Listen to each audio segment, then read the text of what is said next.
From translation, ISV International Standard Version, this 164th day of the year, today we are reading passages, Job 40-42, Job chapter 40, verses 1 to 24. Then the Lord answered Job. Should a fault finder contend with the Almighty, let the person who argues with God give an answer. Then Job answered the Lord, I am insignificant, how can I reply to you? I'm placing my hand over my mouth. I have spoken once, but I will not do so again. I have spoken twice, but I will proceed no further. Then the Lord answered Job from the whirlwind, Now prepare yourself like a man, I will interrogate you, and you will inform me. Would you indeed annul my justice? Would you declare me guilty so that you might be right? Do you have an arm like God's? Can you thunder with a voice like his? Adorn yourself with majesty and excellence, clothe yourself with glory and splendor, unleash your furious anger, look at everyone who is proud and humiliate him, look at everyone who is proud and humble him.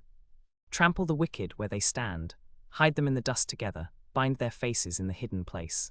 Then I myself will acknowledge to you that your own right hand can deliver you.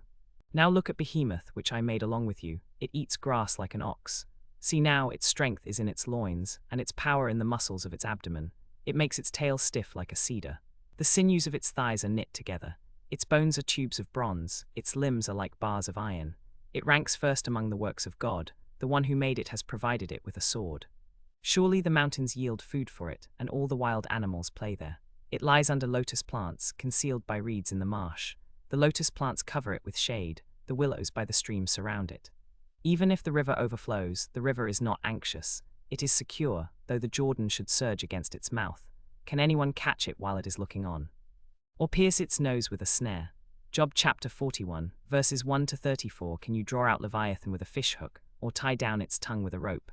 Can you put a cord through its nose, or pierce its jaw with a hook? Will it make many supplications to you? Will it speak soft words to you? Will it make a covenant with you? Will you take it as a servant forever? Will you play with it as with a bird? Or tie it for your young girls? Will traders bargain for it? Will they divide it among the merchants? Can you fill its hide with harpoons, or its head with fishing spears? Lay your hand on it, think of the battle, you will not do it again. Any hope of capturing it will be dashed. One is overwhelmed at the very sight of it. No one is fierce enough to dare arouse it. Who then can stand against me? Who has given to me that I should repay him? Everything under heaven belongs to me. I will not keep silent concerning its limbs, or its mighty strength, or its graceful frame. Who can strip off its outer garment? Who can penetrate its double coat of mail? Who can open the doors of its face? There is terror all around its teeth. Its back is made of rows of shields, shut up closely as with a seal. One is so near to another that no air can come between them. They are joined one to another, they clasp together and cannot be separated. Its sneezes flash forth light, and its eyes are like the eyelids of the dawn. Out of its mouth go flaming torches, sparks of fire leap forth. Out of its nostrils comes smoke, like from a boiling pot and burning rushes. Its breath kindles coals, and a flame comes out of its mouth. In its neck lodges strength, and terror dances before it. The folds of its flesh are joined together, they are firm on it and cannot be moved. Its heart is as hard as stone, indeed, as hard as the lower millstone. When it raises itself up, the mighty are afraid. At its crashing they are beside themselves. Though the sword reaches it, it does not avail, nor does the spear, the dart, or the javelin.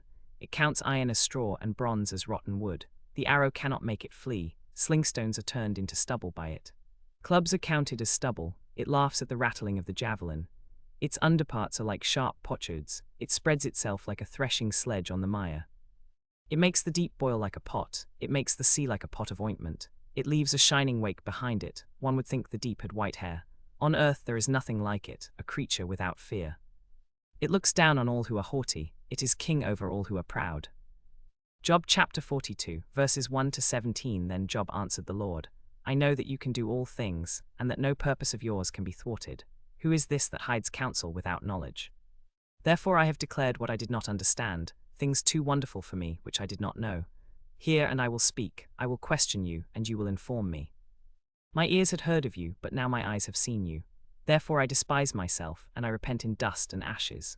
After the Lord had spoken these words to Job, the Lord said to Eliphaz the Temanite, My wrath is kindled against you and against your two friends, for you have not spoken of me what is right, as my servant Job has.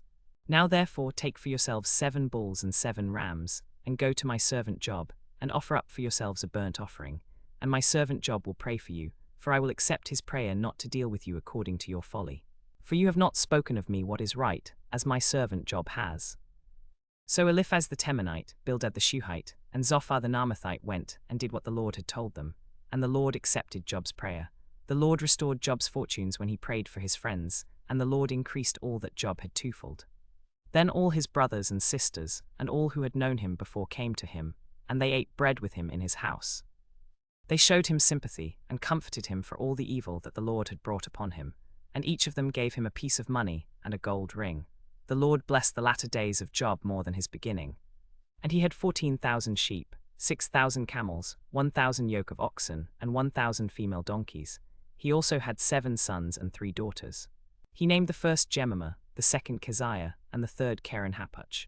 In all the land no women were found so beautiful as Job's daughters, and their father gave them an inheritance along with their brothers. After this Job lived 140 years, and saw his sons and his sons' sons 4 generations. And Job died, old and full of days.